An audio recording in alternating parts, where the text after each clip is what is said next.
당시에 아마 다른 어느 족속보다도 이 북방의 유목민들이 무서웠던 것 같습니다. 이 사람들이 말을 타고 순식간에 내려와 가지고 이제 재물을 빼앗아 가지고 또 이제 달아나고 하니까 싸우기가 쉽지가 않았겠죠. 예, 그래서 이제 그러한 북방에서 내려오는 그 무서운 족속들에 대한 그 이야기가 나오고 그 중에서 이제 한 족속으로서 고멜이 킴메르인들을 가리킨다라고 이제 보고 있습니다.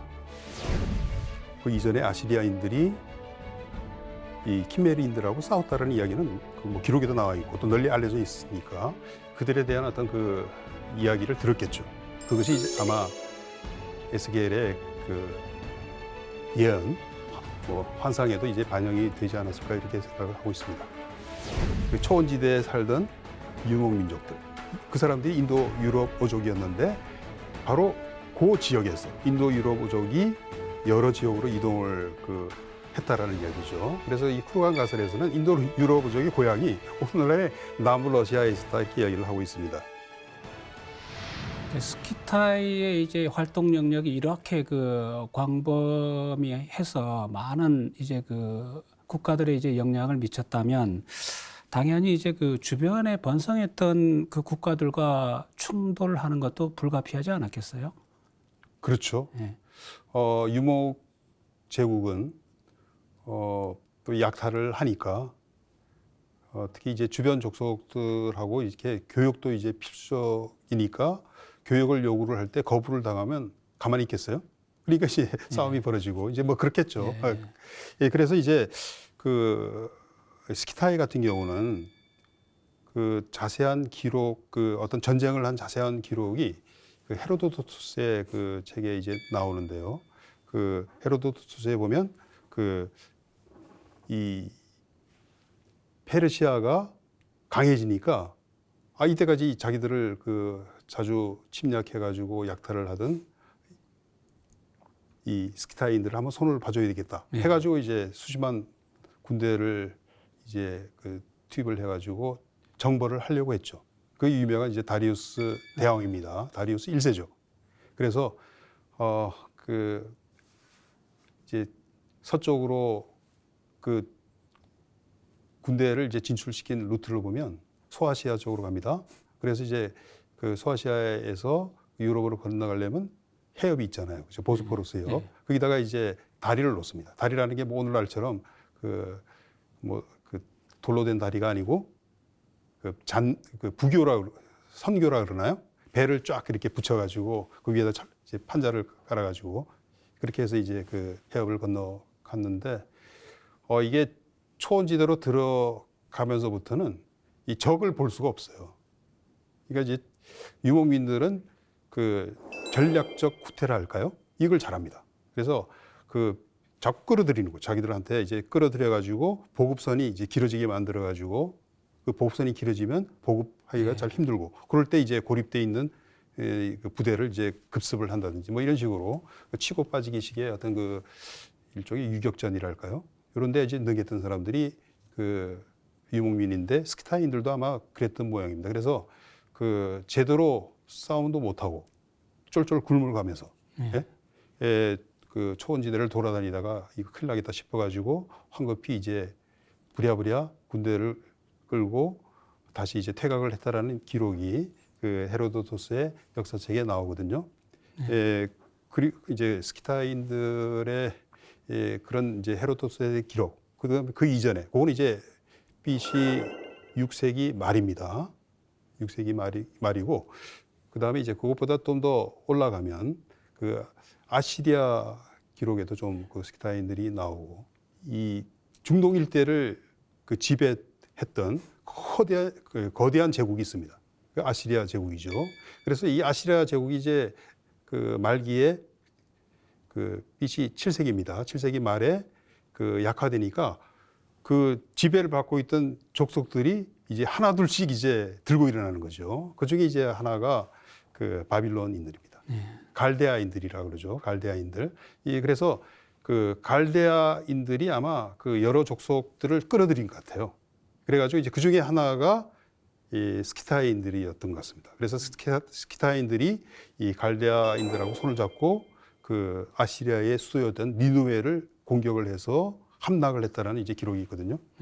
그러니까 이 사람들이 이제 그 아마 상당히 그 대가를 요구를 했을 테고 대가를 받았을 겁니다. 그 바빌론인들한테. 그리고 더 나아가서 이 사람들이 이제 그 순순히 물러간 게 아니고 또 남쪽으로 이제 이집트까지 점령을 한다라고 해서 아마 스키타인들이 그 스키타이 부대가 이집트까지 갔는데 당시에 이제 그 이집트의 파라오죠.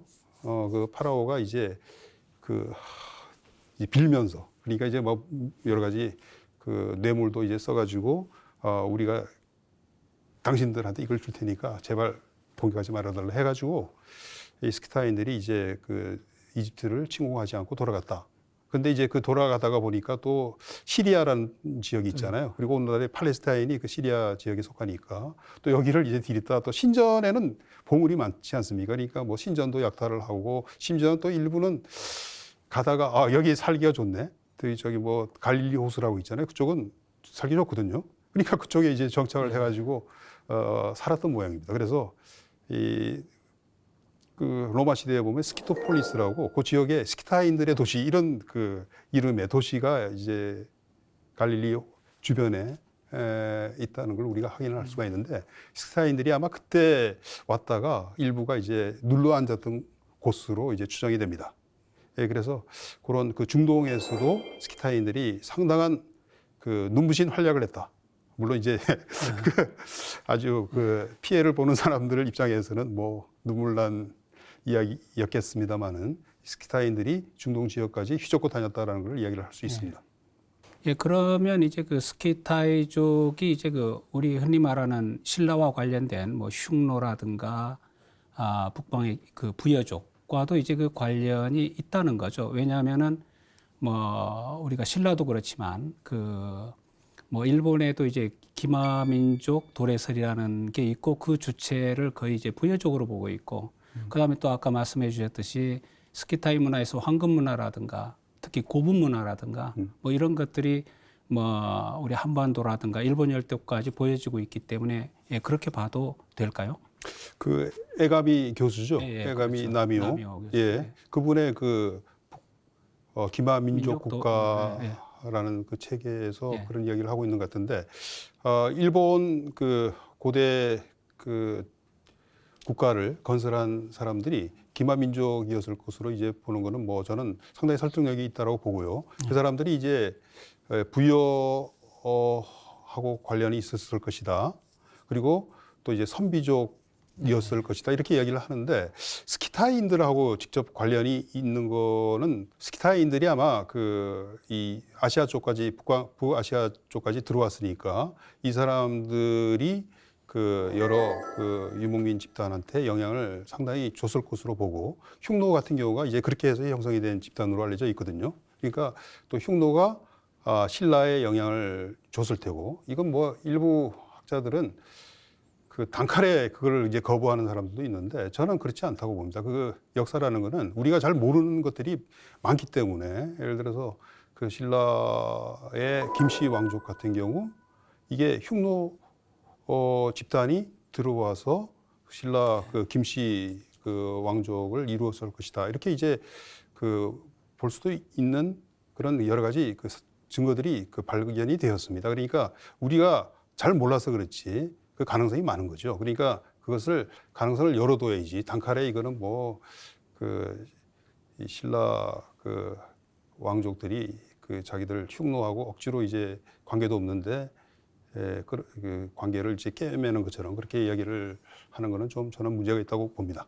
예, 일단 뭐 가능성은 열어두고 이 분야에 대해 가지고 이제 박사님이 더 깊은 연구를 저희들은 이제 한번 기다려 보겠습니다. 왜냐하면은 우리 프로도 이제 그 우리 역사의 참 모습을 찾는 그런 역사의 대담이기 때문에 아마 그런 쪽으로 이제 앞으로 그 좋은 결과를 주시면은 상당히 좀 우리에게는 유익할 것 같습니다. 이거 제가 능력이 되는 한 예. 노력을 해보도록 하겠습니다. 뭐 기대를 하고 어쨌든 이 그 스키타이 쪽도 뭐 상당한 그 어떤 문화와 찬란한 문화와 전성기를 일단 누리다가 결과적으로는 어쨌든 뭐 흥망성쇠를 겪을 수밖에 없었지 않습니까? 그죠? 그러죠. 예, 하면은 이 스키타이족이 어떻게 그 역사의 뒤안길로 사라지게 됩니까?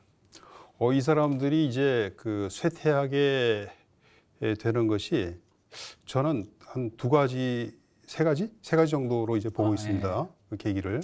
하나는 이제 이 사람들이 이제 그 그리스인들의 영향을, 그러니까 흑해 북한 크림반도 이쪽에 또 이제 그리스인들이 많이 진출을 했었거든요. 예. 이 그리스 자체는 넓은 이제 그 땅이 없기 때문에 농경지가 부족하기 때문에 이 사람들이 이제 식량을 작업을 못했어요. 그래서 그 흑해 쪽에 그 넓은 땅에서 이제 그 경작이 되는 그 밀 같은 거, 흑해 쪽에서 밀 많이 수입을 했습니다. 그러다 보니까 이제 그쪽으로 진출을 해가지고 이 도시도 그 건설하고, 그래서 그리스 식민 도시들이 그 많이 있고, 지금도 이제 그 러시아 쪽에 크림반도는 지금 러시아 영토가 돼 있잖아요. 그쪽에 이제 도시들을 보면 옛날 그리스인들이 세웠던 도시 기원이 그리스인들이 세웠던 도시인 경우가 많습니다. 그래서 그쪽에 이제 그 그리스인들이 진출해 있다 보니까 스키타이인들하고 접촉을 하게 되었고, 헤로도토스도 이 스키타이인들에 대해서 어떻게 알았겠습니까? 그게 이제 흑해 쪽으로 이제 여행을 가가지고 그쪽에 이제 자기 그 동족들인 그리스인들로부터 이제 여러 가지 이야기를 들어가지고 이제 그 책을 썼던 것이겠죠. 그러니까 이 상당히 그 선진적인 문명을 가진 이 그리스인들과 접촉을 하다 보니까 아무래도 그 영향을 받겠죠. 특히 이제 스키타이의 귀족들 같은 경우 이제 포도주 같은 것도 이제 그리스인들 포도주 그 일상적으로 마시니까 그것도 마셔야 되고, 그 다음에 이제 집도 한번 그리스 스타일로 지어서 사는 사람들도 나왔을 테고, 뭐 이런 식으로 이제 정착 문명에 영향을 받게 된다 이겁니다. 근데 이제 유목민들이 정착하기 시작하게 되면 유목민 고유의 강점이 사라지게 되죠. 그건 뭐 중국에서도 이제 많이 나타났습니다만은 그 농경에 종사하는 사람들이 많아지고, 그러다 보니까 이제 그 하나의 군사 집단으로서의 유목민 집단의 힘이 되었던 것, 이런 게 이제 있는 것 같고, 그다음에 이제 두 번째로는 요거는 이제 헤로도토스의 이제 그 책이 아니고 후대 이제 기록에서 나옵니다. 바로 그 그리스 계통의 그 마케도니아 왕국이라고 있잖아요. 예. 그죠? 그 마케도니아 알렉산더 그 대왕이 나왔던 그 마케도니아의 그 왕조, 그 아버지가 있죠. 그죠? 필리포스 대왕이라고. 그 사람이 이 스키타이인들하고 싸워가지고 전쟁에서 이겨가지고 스키타이인들이 뭐 그 일종의 이제 그 전쟁에 대한 어떤 배상금이랄까요? 그 암말을 2만 마리나 이제 바쳐야 됐다, 뭐 그런 기록도 나와 있거든요. 그래서 이제 그 스키타이인들이 이제 이 4세기에, 기원전 4세기입니다. 이 4세기에 그 그리스인들하고, 그러니까 마케도니아인들입니다. 마케도니아하고 붙어가지고 싸움에서 졌다, 뭐 이런 이야기도 있고요. 그래서 이제 그렇다고 해서 금방 망한 건 아니지만은 그 이후에 BC 3세기가 되면 상당히 이제 그 세력이 약화되었던 모양입니다. 그래서 또 이제 또 하나는 또 새로운 유목민들이 이제 밀고 들어오게 되는데, 이 사람들한테 이제 밀리는 거죠. 힘에서. 새로운 사람들이 누구냐? 사우로마타이라고 이제 그리스인들이 이야기한 사르마트인들입니다. 사르마트인들. 이 사람들도 이제 그 11개 유목민으로 알려져 있는데, 그 흑해 북한이 상당히 이 사람들의 차지가 돼요. 예, 그래서 스키타이인들은 또 그 사람들, 자기들보다 팀이 더 강한 그 사우로마타인들한테 밀려가지고 이 크림반도의 저 산악 지역으로 도망을 간다든지, 뭐 또 이제 저쪽 그 다니브 그 강 넘어서 이제 또 유럽 쪽으로 들어온다든지, 뭐 이런 일이 있었던 것 같습니다. 그래서 이제 스키타이인들이 점차로 이제 그 역사에서 사라져가는 예. 그런 일이 일어나게 되었던 거죠. 예, 이제 뭐 전쟁에서 이제 져서 역사의 뒤안길로 사라진다는 것은 우리가 이제 충분히 상식적으로도 이해가 가능한데 로마 문명, 그리스 문명과의 어떤 그 만남 그리고 이제 정착화를 통해서 이제 어떤 유목민적인 성격을 잃어버리고 뭐 이렇게 하니까 조금 좀 사실 좀 역사가 조금 그렇기도 하네요. 이게 야만성이라기보다는 유목민적 성격을 잃어버리면서 예. 정착화를 통해서 이제 살다 보면서 이제 서서히 이제 족속이 해체되는 그렇죠. 그런 그 상황. 헤로도토스의 그 예, 기록에 보면 아주 저는 그 눈여겨봤는데 예. 그 스키타이인들이 그리스인들의 그리스인들 식으로 사는 것을 싫어했다라고 이야기를 해요. 싫어했다. 예, 싫어했다. 근데 저는 그게 100% 그냥 그대로 받아들여서는 안 되고 아마 그 스키타이 지배층이랄까요? 귀족들, 왕족들 이런 사람들이 그랬을 겁니다. 사실은 그 초원에 가보면 이게 따뜻한 그 여름이라든지 이럴 때는 진짜 괜찮죠. 근데 이제 겨울이 되면 고달픕니다. 예, 그런데 그 헤로도토스의 역사책에 보면 스키타인들이 여러 그 계층이 있는데 그 중에 이제 아마 하나의 계층이 농경 스키타인들. 그러니까 이제 스키타인들 중에서 정착해서 농경을 한 사람, 농민들이죠. 그 사람들이 이제 그 자기들이 그 밀 같은 거 재배해가지고 재배하면 그리스인들이 잘 사간다 이겁니다. 그래서 이제 정착을 하는 거예요. 그래서 그런 사람들이 그 대거 출현했던 것으로 보아서 우리 헤로도토스의 기록이 그러니까 스키타인들은 그 그리스인들의 생활 방식을 받아들이기를 완전히 꺼렸다 이렇게 100% 받아들일 수는 없다 이겁니다. 그리고 일부는 정착해서 이제 살게 되고 그러다 보니까 유목민으로서의 공격성이라든지 그 전투적 어떤 우월성이랄까요? 예. 그런 게 이제 약화될 수밖에 없었다 이렇게 얘기를 할 수 있습니다. 예. 상당히 좀 아이러니한 사실이긴 하네요. 예. 그렇죠. 예. 흉노에 관해서도 이제 그런 비슷한 이야기가 많이 그 중국 사서에도 나오거든요. 예. 그러니까 이제 일단 중국 것을 받아들이기 시작하면 흉노의 힘이 약화될 것이다. 이런 이제 경고의 말을 바란 사람들도 있습니다. 예. 그럼에도 불구하고 인간의 본능은 돌아다니는 것보다는 어쨌든 어딘가 정착해서 안정을 얻고 싶어 하는 것은 본능이겠죠. 그죠? 예. 그 박사님께서는 그 스키타이족에 이어가지고 그 로마 제국의 기병대로 이용되었던 그 야지그족에 대해서도 그 소개를 하고 있던데 그 내용은 어떻습니까? 예, 보통 사람들은 아마 일반인들은 야지그족 잘 들어보지 못하셨을 텐데요. 그 야지그인들은 이 사우로마타이의 일부로 알려져 있습니다. 그렇게 이제 추정이 되고 있고요. 이 사람들에 대한 기록이 이제 로마인들이 남긴, 그러니까 로마 역사가들이 남긴 기록에 나옵니다. 이제 대표적인 게 이제 철학자 황제, 마르쿠스 아우렐리우스 황제에 대한 그 이야기. 그 사람이 보면, 그 편안한 삶을 살다가 가신 분은 아니에요. 거의 이 제위 기간에 한 20년이 되는데 태반을 전선에서 보냈습니다. 최전선에서. 그러니까 오늘날에 이제 다뉴브 강이죠. 다뉴브 강이 로마의 국경이었는데 그 국경 지역에 요새가 있습니다. 제가 작년에인가 오스트리아에 갔는데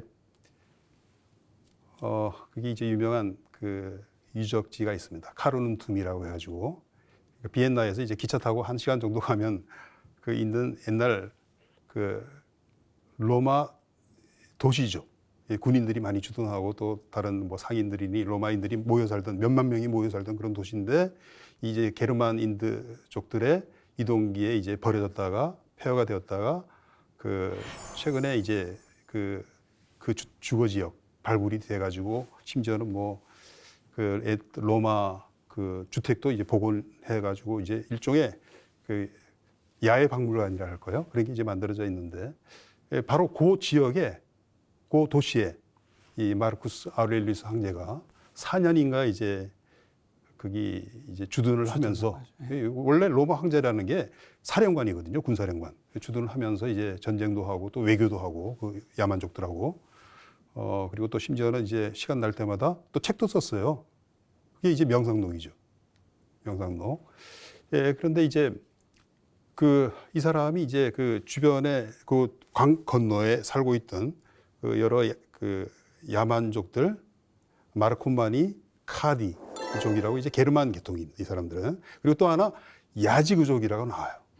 그 사람들은 이제 그 오늘날의 헝가리 아마 쪽에 주로 그 자리 잡고 있었던 모양인데 요 사람들과 교섭을 하고 그래서 이제 그 이 철학자 황제가 싸우기만 잘했던 건 아니고 또 때로는 이렇게 그 외교 교섭도 잘해가지고 잘 이제 설득을 해가지고 우리가 땅을 줄 테니까 여기 들어와서 살되 문제를 좀 일으키지 말고 대신에 우리 그 군대에 들어가가지고 좀 봉사도 좀 하고 먹고 살 건 다 마련해 줄 테니까 그렇게 해서 이제 야지그인들이 수천 명이 그 로마 군대로 들어오게 되었다는 기록이 있습니다. 그래서 그 중에 이제 상당 부분 몇천 명이 저 그 제일 로마 제국이 이제 또 다른 변경 지역이죠. 오늘날의 이제 브리튼, 오늘의 영국 지역으로 보내져 가지고 이제 그 국경 지역을 방어하는 둔전병 역할을 했다라는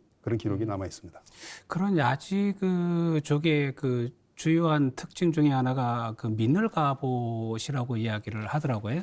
그러면 그 미늘갑옷이라는 게 우리도 이제 그 게마무사를 이야기할 때 그 갑옷을 입었던 그거하고 많이 이야기를 하잖아요. 그 어떤 유사성이 있는가요? 예, 그 차이가 있는가요?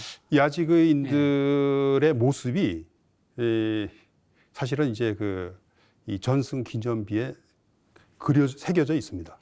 그러니까 로마 황제들이 뭐 전쟁을 해가지고 이기면 그 기념하는 이제 승전비를 이제 세우는데 그게 보면 높이가 높은 그 원형 기둥이죠. 네. 거기에다가 둘러가면서 자세히 그 전투 장면, 여러 족속들하고 전투한 거를 상당히 그 사실적으로 묘사를 해요. 야지그인들이 이제 그 마르쿠스 아우렐리우스 황제 그 전승비에 나와 있다 이겁니다. 그래서 보면 그 사람들이 갑옷을 입고 있는데 그게 미늘 갑옷이라는 거죠.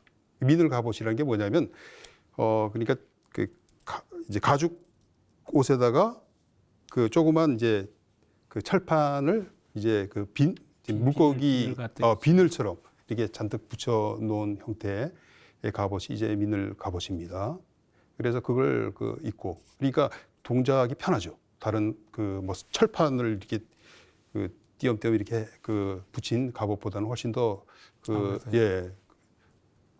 움직이는데 편하고 그런 이제 갑옷을 입고 있었고 또 하나는 이제 뭐 그 사람들 깃발에 용이 등장을 하고 있습니다. 용기죠, 용이. 이 용의 모습을 쫙 한 그런 이제 깃발을 갖고 이제 전투를 했다. 이렇게 바로 그 전승비에 그려져 있습니다. 자세히 새겨져 있습니다. 그 게마무사의 갑옷은 혹시 보셨어요? 제가 그 사진으로 봤죠. 게마무사요. 예. 그래서 그 어떤 혹시 차이가 있어요? 고구려도 그 벽화에 심지어는 이제 말한테도 갑옷을 입히는데 갑옷이 이제 그런 형태의 갑옷이다 이겁니다. 미늘 갑옷. 그런 거를 입히고 또 본인도 이제 그 갑옷을 그런 형태의 갑옷을 입고 탄 그 창을 든 그런 그 무사의 모습이 이 고구려 벽화에 이제 많이 제가 알고 있기는 여러 군데 등장을 하고 있는데 그래서 이제 아마 좀 유사하다고 보고 계십니까? 상당히 유사하죠. 뭐 거의 같다라고 이야기를 할 수가 있습니다. 그러니까 그 북방 유목민들의 어떤 그 초원지대의 어떤 문화가 이게 이제 그 초원지대를 통해서 이제 전파가 되다 보니까 비슷한 양상, 같은 어떤 그 양상이 여러 군데서 이제 나타나게 되는데 고구려 같은 경우도 이 영토가 북방 초원지대하고 이렇게 또 이렇게 가까웠잖아요. 이제 그러다 보니까 이제 그쪽 그 문화도 많이 받아들이고 심지어는 뭐 어떤 사람들이 이제 이게 고구려에서부터 저쪽으로 전파가 됐을 것이다 이렇게 이야기하는 사람도 있는데 저는 어떤 게 사실인지는 잘 모르겠습니다. 예, 그 이제 야지그 쪽에서 이제 그 동양 문화의 흔적이 보인다는 게 지금 그런 걸 말씀하시는 그렇죠. 거죠. 그런 어떤 용이라는 것도 보면 용이라든가 그렇죠. 용이라는 것도 보면 이게 이제 이 동아시아에서 나온 어떤 상상의 그 동물인데 이게 이제 그 유목민들을 통해서 서쪽으로 이제 전파가 되어 가지고 이 그 이란계 유목민인 야지그인들도 그것을 어떤 자기들을 뭐 수호하는 자기들의 군대를 수호해주는 어떤 상징으로 그렇게 이제 그 용기를 이렇게 가지고 다녔던 것 같습니다. 지금까지 김현일 박사님을 모시고 유럽과 만난 동양 유목민에 대해서 이야기를 나누고 있는데요. 오늘은 그 스키타이족의 문화가 이 동서양에 미친 그 영향에 대해서 알아보았습니다. 다음 시간에는 이 게르만 민족이 대이동을 불러온 민족이죠. 그 서양사에 큰 영향을 미친 훈족을 만나보도록 하겠습니다. 예, 박사님 오늘 말씀 감사합니다. 예, 고맙습니다. 예.